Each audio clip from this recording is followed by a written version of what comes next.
Na ubuheri gani tena mpenzi mtazamaji wa Baharia TV. Karibu tena katika channel yetu. Moja kati ya taarifa muda huu ni kwamba Lissu ashinda mapingamizi, ushahidi wa ziada wakataliwa. Mahakama Kuu ya Tanzania masjala ndogo ya Dar es Salaam imekubaliana na mapingamizi ya mwenyekiti wa Chadema Tundu juu ya kupinga uhalali wa notisi ya ushahidi wa ziada wa ACP Amin Mahamba katika kesi ya uhaini inayomkabili Lissu, ambapo imesema notisi hiyo haikidhi sifa kwa mujibu wa kifungu cha 308 cha sheria ya mwenendo wa makosa ya jinai CPA.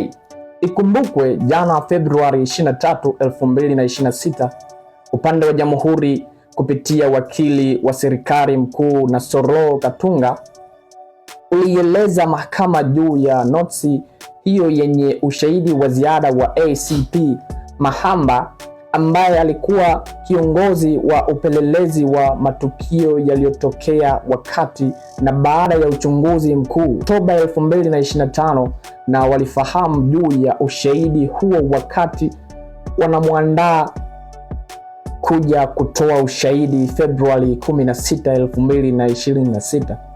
Akizungumza wakati wa kusoma uamuzi huo mdogo, Jaji Danstan Ndunguru amesema kuwa mahakama imezipitia hoja za Jamhuri ambazo walizijenga kupitia kifungu cha 308 ibara ya kwanza, ya pili, ya tatu na ya nne, na hoja za mapingamizi za Lissu ambazo alizijenga kupitia kifungu hicho hicho, na mahakama imejiridhisha kwamba notisi hiyo haikizi vigezo.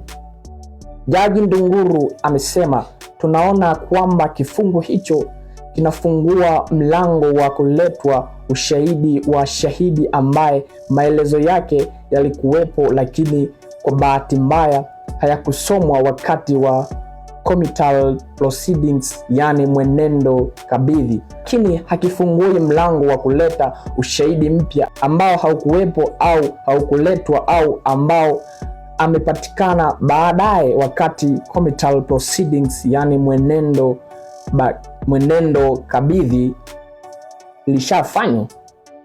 Anasema mahakama imefafanua kuwa kwa mujibu wa Jamhuri, rekodi za mahakama ni kuwa shahidi ACP Mahamba maelezo yake yalishasomwa kwenye mahakama ya ukabidhi Kisutu, na ushahidi ambao Jamhuri inataka kuongeza ni wa yaliyopatikana wakati na baada ya uchaguzi mkuu, hivyo haukizi vigezo vya kifungu hicho cha 308 cha CPA.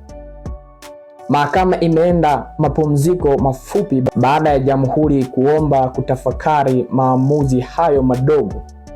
Na hii ni moja kati ya taarifa ambayo imetoka muda huu hapa. Una comment gani mdau msikilizaji?